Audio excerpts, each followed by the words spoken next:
काय रे, कसली तयारी सुरू आहे? विसरलात ना? तुमच्यासारखे लोक ना दरवर्षी विसरतात, म्हणून तुम्हाला आठवण करून देण्यासाठी ना आपण दरवर्षी बाबासाहेबांची जयंती साजरी करतो. हो, आणि तुमची जयंतीची वर्गणी पण राहिलीये, ती द्यायला विसरू नका म्हणजे झालं. नाही, वर्गणी देणारच आहे मी.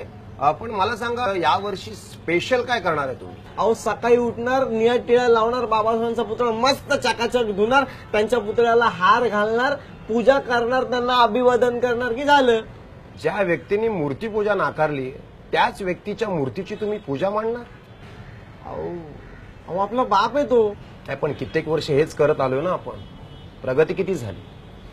अरे, बाबासाहेबांच्या पुतळ्यांना हार घालण्याची वेळ नाहीये, बाबासाहेबांच्या विचारांना आत्मसात करण्याची वेळ आलेली आहे. बाबासाहेबांची 125वी जयंती आहे ना. हा निव्वळ उत्सव नाहीये, बाबासाहेबांच्या विचारांचा महोत्सव आहे. महोत्सव जाणून घ्यायचंय? मग येत्या 9 एप्रिल रोजी बँड्रा कुर्ला कॉम्प्लेक्स येथील MMRDA ग्राउंडवर संध्याकाळी 4 वाजता यायला विसरू नकोस.